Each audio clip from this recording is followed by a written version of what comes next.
Hey everyone, welcome back to Breakthrough Innovation, where we uncover what it really takes to lead change, create value, and build what's next.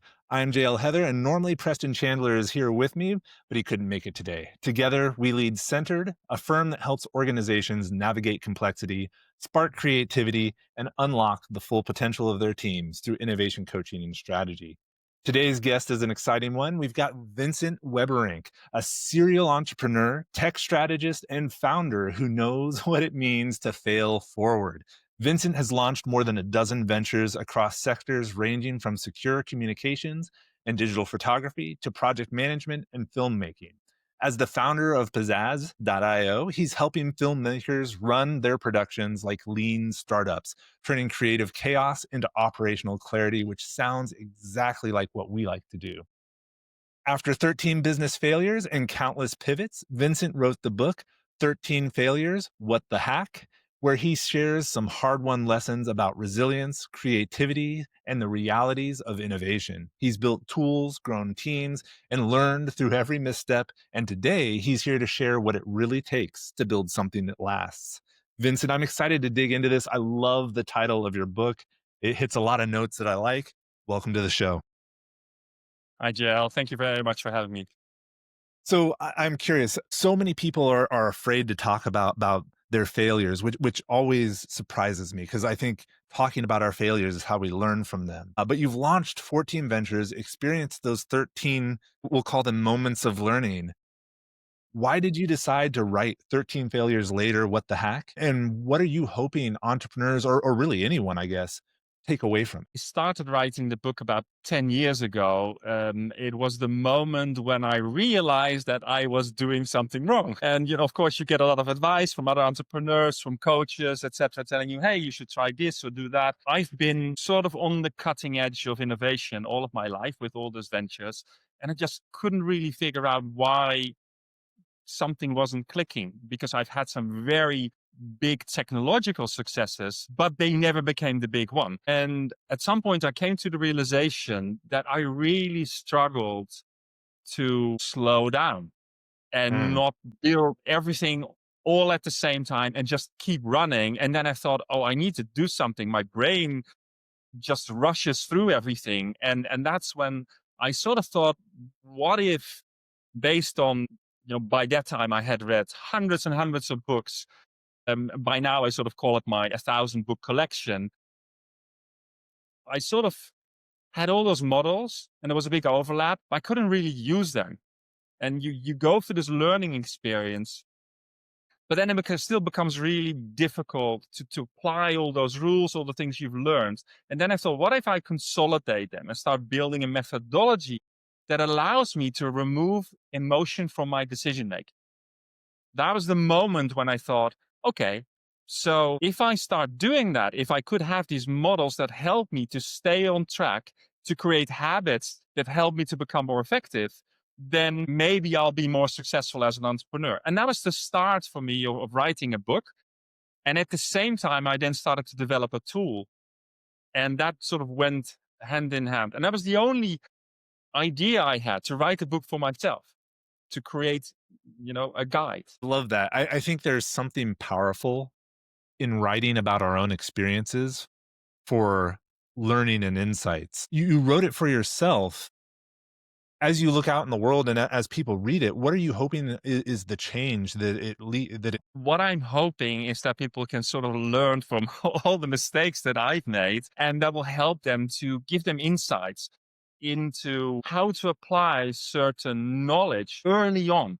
The problem is if I look at the market and you sort of, you read 1,000 books, and most of those books give you beautiful ideas, beautiful methodology, but most of it doesn't apply to startups because they're models that are then described. Oh, this is how it would work, and in theory, it all seems fine.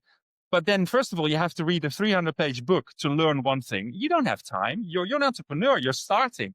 So, let alone having the ability to read 1,000 books, right? So, what I'm hoping, what my book does, it can become a quick start guide for someone to simply run through a methodology. And if you trust this methodology, I promise you it will work to really speed up your learning process to essentially what is sort of a common thing anyway, is to fail fast.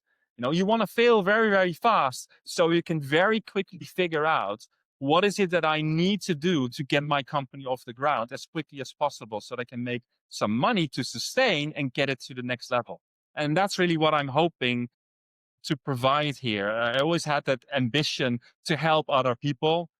It's always sort of been a part of our business culture.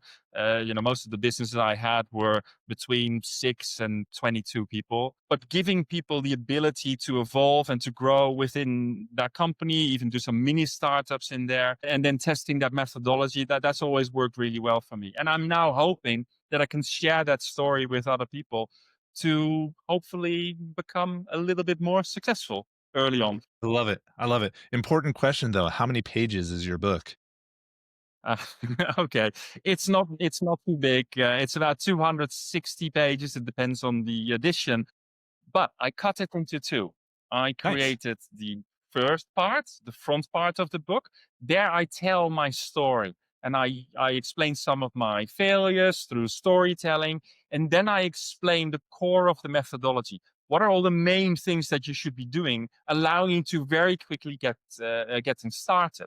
And then when you're in the middle of that methodology, you can then pick and choose and say, oh, look, I'm trying to hack a funnel here or run an experiment. How do I do that? Well, you can go to the back of the book, you turn it upside down, and there, the larger part of the book takes those individual models and sort of summarizes them, not in an ordinary way, which you typically see if you would use, well, you could use AI to summarize a book. But what I'm trying to do is actually explain it to you and say, well, if you want to run an experiment, these are the things you should be doing. So it becomes an actionable approach rather than just a summary of something. No, I love that. I think that that really helps make it more consumable. I wish more books had some separation like that so it could help me know exactly what I needed to read for each given scenario. So now you've spent all this time writing a book about kind of how you failed and learned over time. How has that shifted your perspective on failure? And it was the act of writing it, like how did the act of writing it help you process and like how did that reflection go?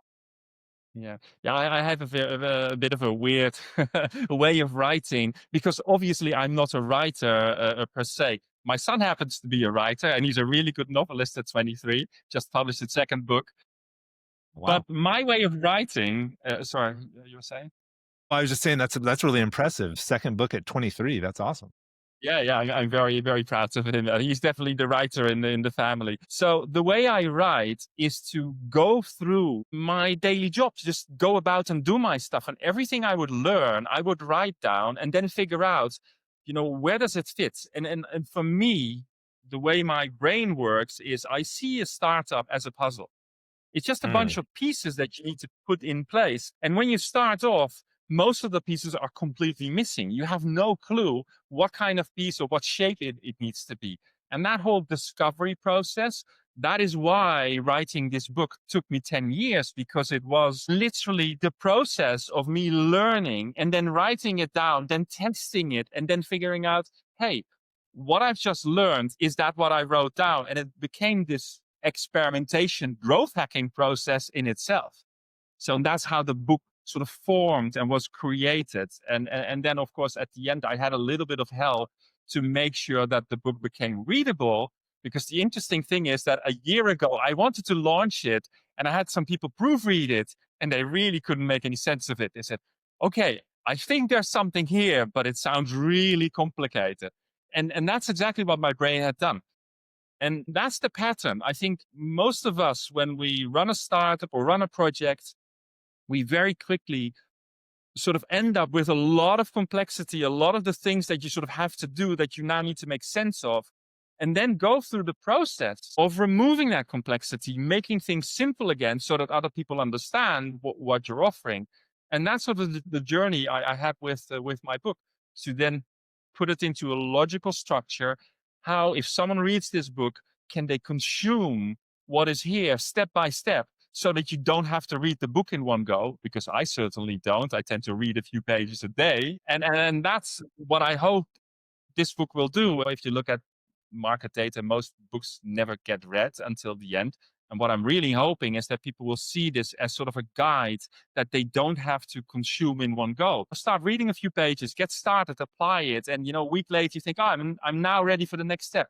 So what is that next thing that the book can help me to do to very quickly learn and get to the next stage?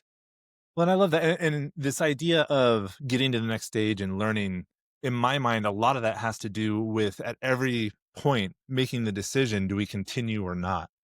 So Yes. how do you, and maybe there are methodologies in the book that we can pull from, but how do you help people understand, like, this is something we should still stick with, we should be persistent and resilient and keep moving, and at this point, it's time to stop, like, we have enough information to know that it's not gonna work. How do you determine that?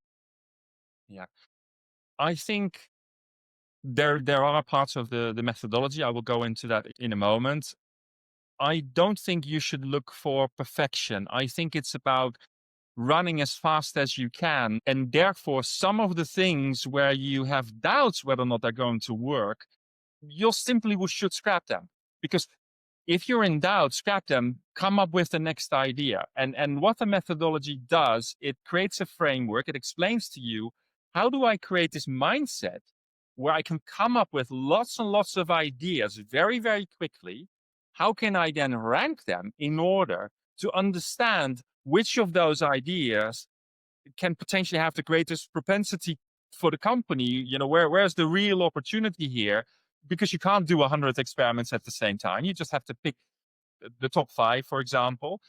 And then you need to really turn them into the bare minimum experiment. What is the thing that I can do to prove that whatever I think is true can be true for my customers? And the thing that I learned, and the reason why I think most entrepreneurs fail, is that you'll be wrong almost all of the time. And most entrepreneurs really struggle with that because they'll go like, no, no, I can't be wrong. I must be right. They cling on to something or they hang on to something and they continue going with that idea and they really defend that idea. Whereas what I've learned in my 32 years of entrepreneurship is that actually it shouldn't matter.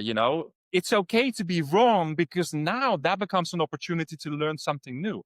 And you run those experiments very, very quickly. And of course, in an ideal world, you have data. The reality, however, you have no data at all. But you read 1,000 books, they all talk about, oh, you need to have Google Analytics, you need to have that, you need to have this. When you're a startup, there is no data, it doesn't exist.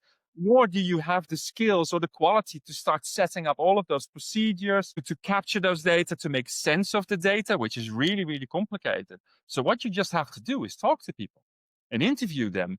And then in the book, I explain some of the methodologies on how to then don't step into the trap where you ask the wrong questions in the wrong way, so it becomes a Yeah. self-fulfilling prophecy because people will struggle to tell you the truth, and you just have to dig deep, and then you do look at user behavior. But that depends on, are you a tech startup? Do you simply have a shop selling chocolate? How do you go out and test and get honest opinions from people, and how do you keep removing the emotion from your decision-making process and understand that you shouldn't hang on to that thing that you believe is true. Get rid of it. Just try the next thing. On many occasions, however, I've had situations where I really felt that I was on the right track and I had a very strong opinion about that one thing. I tested and I thought, no, it's failing. I dropped it. And like a half a year later, I ended up running other experiments that put me very, very close to the original idea. And that suddenly created a level of traction. Another example I would like to give, which is an example I often use when I coach other people, is sometimes you got everything right. Your product is right. Yeah. You just don't know because you're not selling anything to anyone. You're speaking to people, they're telling you the right thing, and still you're not selling. And I have this example of a product, a TV product, where the company was in a dead zone for 11 months and I just Wow. couldn't make it work. I had ran out of money, by that time, and I had to make a big decision. For the first time in my life, I had to go and find a job because I had no money anymore. And I just kept sticking to the process, kept running more experiments. And then someone else said, "Hey, you know what? Have you tried putting this play button on your website and then see if people would click on it?" And I said, "Okay, yeah, another experiment. Let's run it." So what I did is I put a play button on the homepage without any sign up process, and I allowed people to watch for 5 minutes.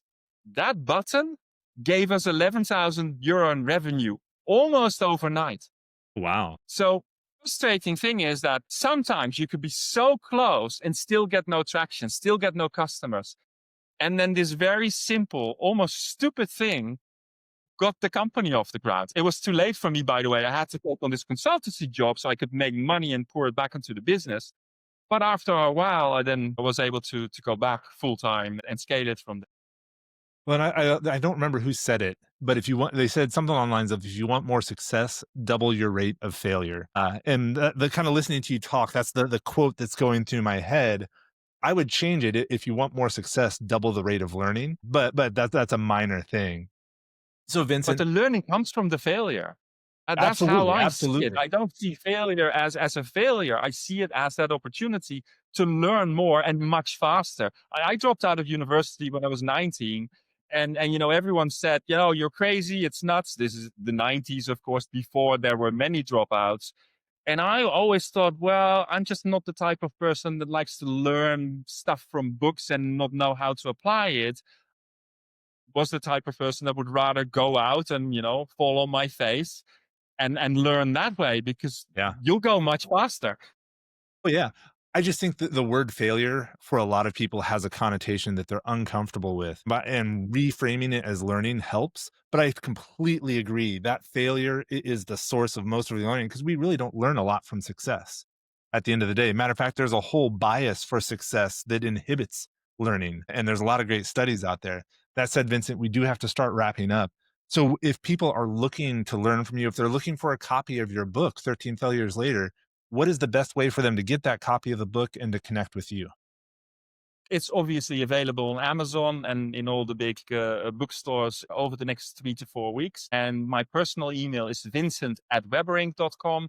Feel free to reach out to me. I can help you find the book. But if you have the book and you have questions or suggestions or just stuff you like to discuss, then feel free to always drop me an email.